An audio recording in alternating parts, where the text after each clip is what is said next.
නමද ඔව් මදුෂාන් සෝඩියම් පිළිතුර වැරදි මදුෂාන් පිළිතුර සිංක් අපි ලකුණු තත්ත්වය පිළිබඳ පළාත් අධ්‍යක්ෂකතුමන්ගෙන් විමසීමක් කරමු WKP මදුෂාන් සිසුවා ලකුණු 5ක් අමතර ප්‍රශ්නයකින් ගත්තා වගේම වැරදි උත්තරයක් ලබා දීම තුළ ඒ ලකුණු 5 නැති වුණා ඒ ආකාරයට ඔහුට ලකුණු 0යි ඒ වගේම සෙව්වන්දි ඍණ 5ක් ලබාගෙන තියෙනවා උමේෂා දිල්හානි ඍණ 5ක් අනිත් සියලුම තරකරුවන් ලකුණු ලබාගෙන නැහැ. දැන් එළඹෙන්නේ දෙවන වටයට විනාඩියක කාලයක් තුල ඔබට ප්‍රශ්න 5ක් යොමු වෙනවා. ඔබට ලකුණු 4 බැගින් ලකුණු 20ක් ලබා ගන්නට පුළුවන්. දෙවන වටේ ප්‍රථම තරඟකාරිය ක්‍රිස්තිදේව බාලිකා විද්‍යාලයේ NTPG බුද්ධිකා ප්‍රසංගී. බුද්ධිකා දේනිය ඔබේ ප්‍රශ්න අංකය අංක 2. අංක 2. හෘදයාබාධයකදී සිර වූ ලේ කැටිය දිය කර හැරීමට ලබා දෙන ඖෂධය කුමක්ද? පාස්. කිරීටක දමනි අවහිරතාවයක් මගහැරීමට කරන ශල්‍ය කර්මය කුමන නමකින් හැඳින්වේද? බයිපාස්. පිළිතුර නිවැරදි. බයිපාස් ශල්‍ය කර්මය. හෘද රෝගීන් සඳහා භාවිතා කරන දිව යට තියා ගන්නා පෙත්තේ ඖෂධීය නාමය කුමක්ද? පාස්. හෘදයේ කිරීටක දමනී අවහිර වූ අවස්ථාවකදී එම ස්ථානය නිවැරදිව දැන ගැනීමට කරන පරීක්ෂාව කුමක්ද? ECG සැත්කම්. පිළිතුර වැරදි. මයෝකාඩියල් ඉන්ෆාක්ෂන් නම් රෝගය පොදු ව්‍යවහාරයේදී හැඳින්වෙන්නේ කවර නමකින්? පාස්. හෘදයාබාධයකට තමයි මයෝකාඩියල් ඉන්ෆාක්ෂන් කියලා කියන්නේ. මීළඟ තරඟකරු ගාල්ල රිච්මන්ඩ් විද්‍යාලයේ WKP මදුෂාන්. ඔව් මදුෂාන් ඔබේ අංකය අංක 5. අංක 5. පළමු ප්‍රශ්නය ලෝක ජනගහනය පාලනය කිරීම සහ පවුල් සංවිධාන කටයුතු ව්‍යාප්ත කිරීමට මුල් වූ ජාත්‍යන්තර සංවිධානය. යුනිසෙෆ්. පිළිතුර වැරදි. යුද ගැටුම් හා ස්වභාවික විපත් වලින් සරණාගත තත්වයට පත් ජනතාවට සහන සැලසීම සඳහා කටයුතු කරන ජාත්‍යන්තර සංවිධානය. එක්සත් ජාතීන්ගේ සංවිධානය. පිළිතුර වැරදි. HSDP නම් ව්‍යාපෘතිය යටතේ ශ්‍රී ලංකාවේ සෞඛ්‍ය ශාස්ත්‍රය වැඩි දියුණු කිරීමට ආධාර සැපයූ ජාත්‍යන්තර ආයතනය. පාස්. යුද ගැටුම් වලින් පීඩාවට පත් ජනතාවට වෛද්‍ය ප්‍රතිකාර සේවා සැපීම වෙනුවෙන් අවස්ථා 4කදීම නොබෙල් සාමත්‍යයෙන් පුද ලැබූ ජාත්‍යන්තර සංවිධානය. පාස්. ආචාර්ය AT ආර්යරත්න මැතිතුමන් පිහිට වූ ජාත්‍යන්තර කීර්තියට පත් ශ්‍රී ලංකා ස්වේච්ඡා සංවිධානය. සර්වෝදය. පිළිතුර නිවැරදි. සර්වෝදය ආයතනය තමයි ආචාර්ය AT ආර්යරත්න මැතිතුමන්ගේ ප්‍රමුඛත්වයෙන් පිහිටෙව්. මීළඟ තරඟකරු ධර්මාශෝක විද්‍යාලය නියෝජනය කරන හිරාන් සංජීව. හිරාන් ඔබේ අංකය අංක 6. හිරාන් ඔබට යොමු වන්නේ ළමා හා මාතෘ සෞඛ්‍ය සම්බන්ධ ප්‍රශ්න මාලාවක්. මව්කිරිවල අඩංගු ප්‍රධාන සීනි වර්ගය කුමක්ද? සුක්‍රෝස්. පිළිතුර වැරදි. මව්කිරි දීමට අනුබල දීමක් වශයෙන් මවකට දරු ප්‍රසූතියකින් පසු කොපමණ කාලයක් පූර්ණ වැටුප් සහිත නිවාඩු ලබා දෙනවාද? මාස 3යි. පිළිතුර නිවැරදි. මාස 3ක්. මව්කිරි නිපදවීමට බලපාන ප්‍රධාන හෝමෝනය කුමක්ද? ප්‍රොලැක්ටින්. ප්‍රොලැක්ටින්. පිළිතුර නිවැරදි. දරුවෙකුට මව්කිරි පමණක් ලබා දිය යුතු කාල සීමාව කොපමණද? මාස 6යි. පිළිතුර නිවැරදි. මව්කිරි දීම ප්‍රවර්ධනය කිරීම සඳහා 1992 වර්ෂයේදී ප්‍රධාන රෝහල් ආශ්‍රිතව ක්‍රියාත්මක කරන ලද විශේෂ වැඩසටහන කුමක්ද? පාස්. ඔබ ඉතාමත් සාර්ථක පිළිතුර. මීළඟ තරඟකරු මාතර මාකඳුර මධ්‍ය මහා විද්‍යාලයේ සඳුන් මෙගොඩ වික්‍රම. සඳුන් ඔබේ අංකය අංක 8. අංක 8. තෙල් නැවත නැවත බැදීමේදී එහි නිපද වෙන ඉතා අහිතකර මේද වර්ගය කුමක්ද? LDL cholesterol. පිළිතුර වැරදි. ශරීරයට හිතකර කොලෙස්ටරෝල් වර්ගයක් තිබේ. එය හඳුන්වන නම කුමක්ද? HDL cholesterol. ඊළඟ ප්‍රශ්නය ශරීරයේ කොලෙස්ටරෝල් යාමනය කිරීමට වැදගත් වෙන ඉන්ද්‍රිය කුමක්ද? උඩාන්ත්‍රය. රුධිර කොලෙස්ටරෝල් වැඩිවීමේදී එම රෝගීන්ට ලබා දෙන ඖෂධ කාණ්ඩය කුමක්ද? පාස්. රුධිර කොලෙස්ටරෝල් මට්ටම සහ එහි අඩංගු එක් සංඝටකයන් වෙන වෙනම ඒ ප්‍රමාණ දැන ගැනීම සඳහා සිදු කරනු ලබන රුධිර පරීක්ෂාව කුමන නමකින් හැඳින්වේද? පාස්. හොඳයි අපි දැන් යොමු වෙමු මීළඟ තරඟකාරිය වෙත. මාතර ශාන්ත මරියා කන්‍යාරාමය නියෝජනය කරන නවෝද්‍යා නිර්වාණය. නවෝද්‍යා ඔබට යොමු වන්නේ කීවැනි අංකය යටතේද? අංක 9. අංක 9. ඔහු නවෝද්‍යා ඔබට ලැබෙන්නේ වෛද්‍ය ප්‍රතිකාර සම්බන්ධ ප්‍රශ්න කිහිපයක්. පැප් පරීක්ෂාව. ගැබ් ගෙලපිලිකා. පිළිතුර නිවැරදි. මැමෝග්‍රෑම් පරීක්ෂාව. පියුරු පිළිකා. පිළිතුර නිවැරදි. PSA රුධිර පරීක්ෂාව. පාස්. FAT FAT රුධිර පරීක්ෂාව. කොලෙස්ටරෝල්. පිළිතුර වැරදි. මාන්ටු පරීක්ෂාව. පාස්. මාන්ටු පරීක්ෂාව සිදු කරනු ලබන්නේ ෂය රෝගය සඳහා. මීළඟ තරඟකාරිය අකුරැස්ස මහා විද්‍යාලයේ හංසනී චතුරංගී.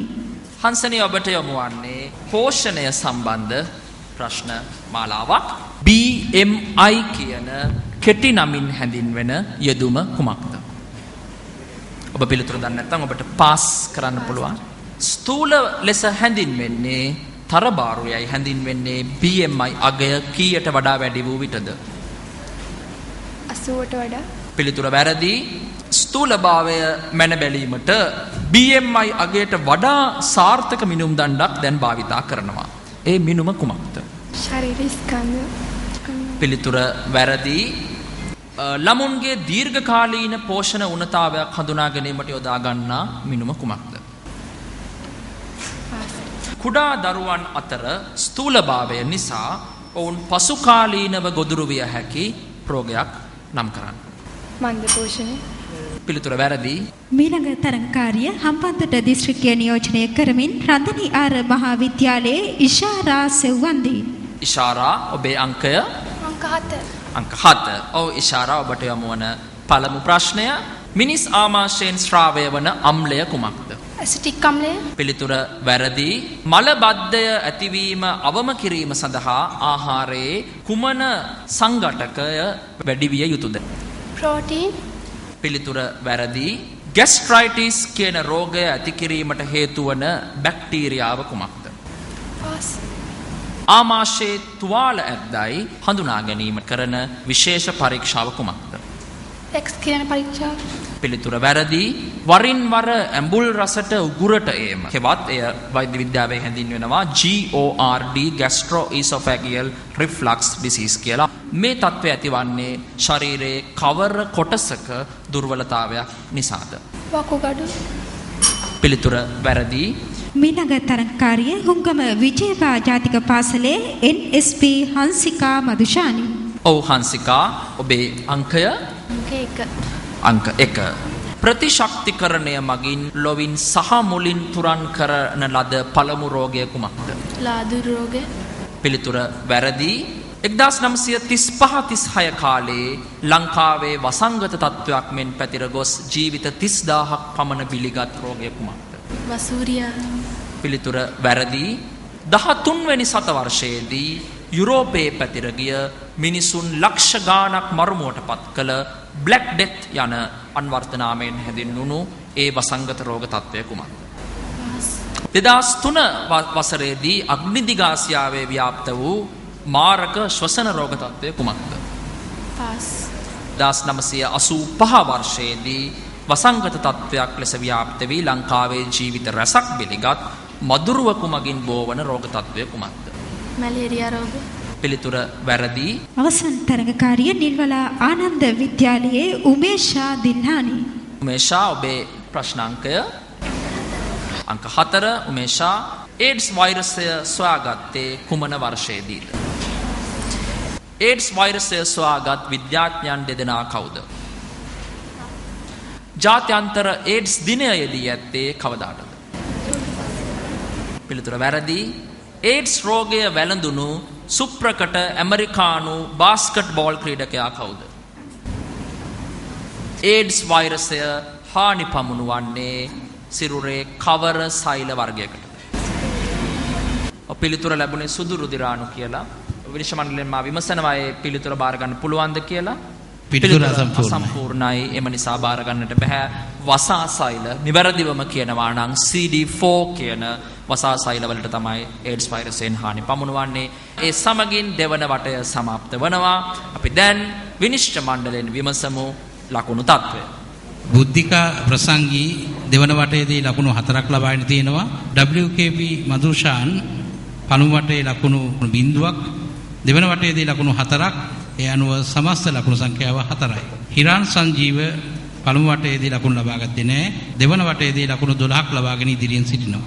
සඳුන් මෙගොඩ වික්‍රම පළමු වටයේ ලකුණු ලබා ගත්තේ නැහැ. දෙවන වටයේ ලකුණු 4ක් ලබාගෙන සිටිනවා. නවෝදය නිර්මාණි පළමු වටයේ ලකුණු ලබා ගත්තේ නැහැ. දෙවන වටයේ ලකුණු 8ක් ලබා ගත්තා.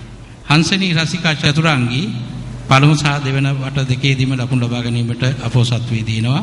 ඉෂාරා සෙව්වන්දි පළමු වටයේදී ඍණ 5ක් දෙවන වටයේදී ලකුණු ලබාගෙන නැහැ. හංසිකා මදුෂානි අවස්ථා දෙකේදීම ලකුණු ලබාගෙන නැහැ. උමේෂා දිල්හානි පළමු වටයේදී ඍණ 5ක් දෙවන වටයේදී ලකුණු ලබාගෙන නැහැ. අපි දැන් යමු වන්නේ දෘශ්‍යමය වටයට. තෙවන වටේ පළමු තරඟකාරිය ගාල්ල ක්‍රිස්තුදේව බාලිකා විද්‍යාලයේ බුද්ධිකා ප්‍රසංගී. බුද්ධිකා ඔබේ අංකය ගැන දැනගන්න කැමතියි? අංක 2. මෙහි දැක්වෙන්නේ ලංකාවේ සිටි ප්‍රවීණ අධිකරණ වෛද්‍ය විද්‍යා මහාචාර්යවරයෙක්. නිහඬ සාක්ෂි නම් ඒ ජනප්‍රිය ග්‍රන්ථයත් මෙතුමා විසින් ලියනු ලැබුවා. මොහු හඳුනා ගන්න. උත්සාහ කරනවා නවෝද්‍යා මහාචාර්ය චන්ද්‍රසිරි නිරියල්ල. පිළිතුර නිවැරදි. නවෝද්‍යා මහාචාර්ය චන්ද්‍රසිරි නිරියල්ල මැතිතුමන් තමයි දැක්ුණේ. හොඳයි අපි දැන් ඊළඟ තරඟකරු වෙත යමු. ගාල්ල රිච්මන්ඩ් විද්‍යාලයේ WKP මදුෂාන් ඊළඟ තරඟකරු. මදුෂාන් ඔබේ අංකය අංක 5. මෙහි දැක්වෙන්නේ එක්තරා සෞඛ්‍යමය සංකල්පයක් හා බැඳුණු නිල ලාංඡනයයි. මේ සංකල්පය කුමක්ද? S5. පිළිතුර වැරදි. වෙනත් උත්සාහයක් දරනවද? සෞඛ්‍ය ප්‍රවර්ධනය. එහි නිල ලාංඡනය තමයි දැක්වෙන්නේ. ඊළඟ තරඟකරු ධර්මාශෝක විද්‍යාලයේ නියෝජනය කරන හිරාන් සංජීව. හිරාන් ඔබේ අංකය අංක 6. අංක 6. විශේෂයෙන්ම පිලිස්සුම් අනතුරු අවම කිරීම සඳහා ආරක්ෂිත කුප්පි ලාම්පුව නිපද වූ මේ ප්‍රකට ශල්‍ය වෛද්‍ය විශේෂඥවරයා හඳුනා ගන්න. වෙනත් උත්සාහයක් දරනවද? වෛද්‍ය විජය ගොඩකුඹුර. ඊළඟ තරඟකරු මාකඳුර මධ්‍ය මහා විද්‍යාලයේ නියෝජනය කරමින් පැමිණි සඳුන් මෙගොඩ වික්‍රම. සඳුන් ඔබේ ප්‍රශ්නාංකය ගට අංක 8. මෙහි දැක්වෙන්නේ සරණාගතයන් හා යුද ගැටුම්වලදී සෞඛ්‍ය සේවා සැපීම සම්බන්ධයෙන් බැඳුණු ජාත්‍යන්තර සංවිධානයක නිල ලාංඡනයයි. එය හඳුනා ගන්න. රතු අඩ සඳ සංවිධානයේ රතු අඩ සඳ සංවිධානය. පිළිතුර නිවැරදි. ඔබට ලකුණු 10ක් තියෙනවා. ඊළඟ තරඟකාරිය ශාන්ත මරියා කන්‍යාරාමේ නවෝදය නිර්මාණී. ඔව් නවෝදය ඔබේ අංකය අංක 9. මෙහි පෙන්눔 කරන්නේ උපතේදීම එක්තරා හෝමෝනයක ඌනතාවය නිසා ඒ ආබාධිත තත්වයට පත් වූ දරුවෙක්. එම හෝමෝනය හඳුනා ගන්න. උත්සාහයක් දරනවද තවත් තරඟකරුවෙක් හෝ තරඟකාරියක්? ඔව් පිළිතුර තයිරොක්සින්. ඊළඟ තරඟකාරිය අකුරස් මහා විද්‍යාලයේ හංසනී රසිකා චතුරංගී. හංසනී ඔබේ අංකය අංක 3. මෙහි දැක්වෙන්නේ සිය පාද දෙකම අහිමි වුණත් 2012 ලන්ඩන් ඔලිම්පික් තරඟාවලියේ මීටර් 400 ඉසව්වට සහභාගී වෙමින් ආබාධිතයන්ටත් අනිකුත් අය සමග සමසම නැගී සිටිය හැකි බව පෙන් වූ ක්‍රීඩකයෙක්. මේ ක්‍රීඩකයා හඳුනා ගන්න. වෙන උත්සාහයක් දරනවද තරඟකරුවෙක් හෝ තරඟකාරියක්? ඔස්කා පිස්ටෝරියස්. හම්බන්තොට දිස්ත්‍රික්කයේ නියෝජනය කරමින් රතනියාර මහා විද්‍යාලයෙන් පැමිණි ඉෂාරා සෙව්වන්දි. ඉෂාරා ඔබේ අංකය අංක 7. මෙහි දැක්වෙන්නේ රෝග විනිශ්චයට තාම අත්‍යවශ්‍ය MRI ස්කෑනර් උපකරණය සොයාගත් විද්‍යාඥයා. එතුමාට හඳුනා ගන්න. ඔව් වෙනත් තරඟකරුවෙක් හෝ තරඟකාරයක් උත්සාහයක් දරනවද? රේමන්ඩ් ඩැමඩියන් තමයි MRI ස්කෑනර් තාක්ෂණයේ පුරෝගාමියා. මේ තරඟකාරිය හුංගම විජේපා ජාතික පාසල නියෝජනය කරන හංසිකා මදුෂානි. හංසිකා ඔබේ අංකය අංක 1. අංක 1. මේ දැක්වෙන අනතුරුදායක තත්වය කුමක්ද? නෑ හංසිකා ගිනි ගන්නා සුළු කියන තේරුම නෙවෙයි එහි දැක්වෙන්නේ. වෙනත් තරඟකරුවෙකු හෝ තරඟකාරියකට පුළුවන් උත්සාහයක් දරන්නට සඳුන් උත්සාහ කරනවා. විකිරණශීලීතාවය කනගාටු සඳුන් විකිරණශීලීතාවය දැක්වෙන්නේ මීට සමාන රූපයක් ජෛව අවදානම් බයෝ හැසඩ් කියන අවසන් මහා තරගයේ අවසන් තරගකාරිය හම්බන්තොට දිස්ත්‍රික්කයේ නියෝජනය කරමින් නිල්විලා ආනන්ද විද්‍යාලයේ පැමිණි උමේෂා දිල්හානි. උමේෂා ඔබේ අංක 7. මෙහි දැක්වෙන්නේ යම්කිසි රෝගයක් සම්බන්ධව දැනුවත් කිරීම සඳහා යොදා ගන්නා ලාංඡනයකි. ඒ කුමන රෝගයක් සම්බන්ධව දැනුවත් කිරීම සඳහා භාවිත වන ලාංඡනද? පිළිතුර නිවැරදි උමේෂා. ඒඩ්ස් රෝගය සඳහා දැනුවත් කිරීමට භාවිත වන එතකින් සමාප්ත වනවා දක්ෂිණ ජීවනී දැනුම මිනුම තරගාවලියේ 12-13 කාණ්ඩයේ 3 වටේ ප්‍රශ්නත් අපි විමසමු. දැන් විනිශ්චය මණ්ඩලයෙන් ලකුණු තත්ත්වය. ලකුණු 9ක් ලබාගෙන තුන්වෙනි ස්ථානයේ ලබා ගන්නේ සඳුන් නිගොඩ වික්‍රම. ලකුණු 12ක් ලබා ගැනීමෙන් දෙවැනි ස්ථානය ලබා ගන්නේ හිරාන් සංජීව. ලකුණු 13ක් ලබා ගැනීමෙන් ප්‍රථම ස්ථානය ලබා ගන්නේ නවෝදය නිර්මාණ.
ස්ථානය දිනාගෙන ඇත්තේ මාතර රාහුල විද්‍යාලයේ චම්මික ගාල්ගේ.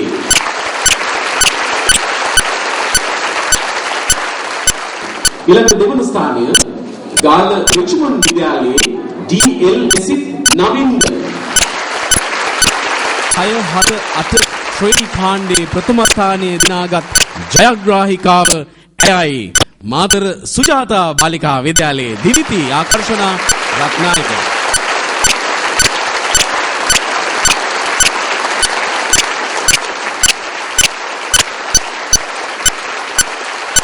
ගාල්ල සංගමිත්තා බාලිකා විද්‍යාලයේ යූ.එල්. ඉසුරි අබෝදාටයි පළමු වේදිකාව.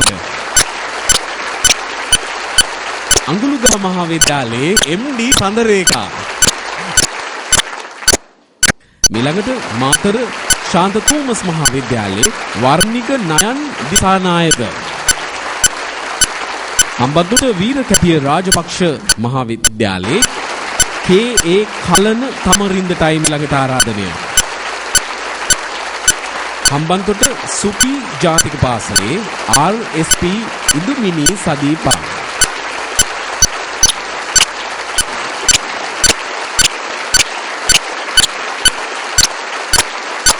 ගාල්ල රිච්මන්ඩ් විද්‍යාලයේ වැඩිදුහල් පුද්ගලයන් ඕ නියුක්ති ප්‍රසිද්ධානම් ආරාධනා කරන සහභාගී ලබා ගන්නට. ගාල්ල සංගීතා බාලිකා විද්‍යාලයේ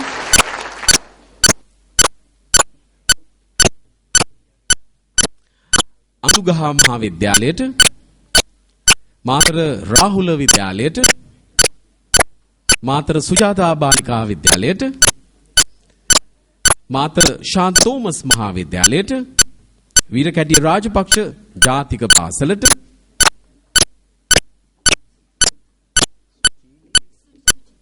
සුචි ජාතික පාසලට හම්බන්තොට නාකුළුගම ගාමිණී මහාවිද්‍යාලයට 9 10 11 කාණ්ඩ යන්හි තෙවන ස්ථානය දිනාගෙන ඇත්තේ හම්බන්තොට රුහුණු විජයබා විද්‍යාලයේ එන්.ඒ.වී. අනුත්තරා කුලතුංග. දෙවන ස්ථානය දිනාගන්නේ හම්බන්තොට වලස්මුල ජාතික පාසලේ රවීෂා ජේ ගමගේ.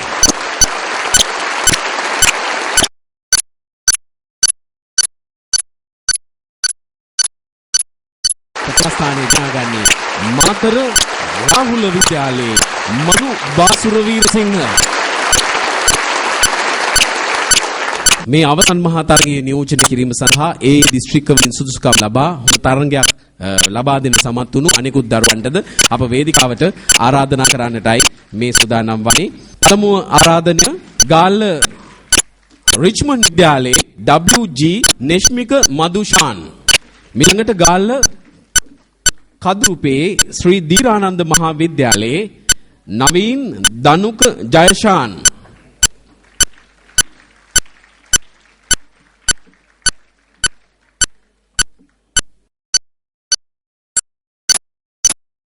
ඊළඟට ගාල්ල කයිකාවල ශ්‍රී රේවත කනිෂ්ඨ විද්‍යාලයේ තිලින මදුෂාන්ටයි ආරාධනය.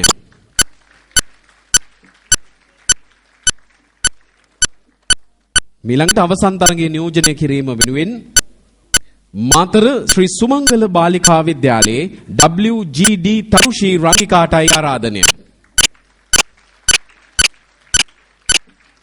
මාතර සුජාතා බාලිකා විද්‍යාලයේ L.H.G. මලීෂා හංසනී අවසන් තරගයේ නියෝජනය කිරීම වෙනුවෙන්.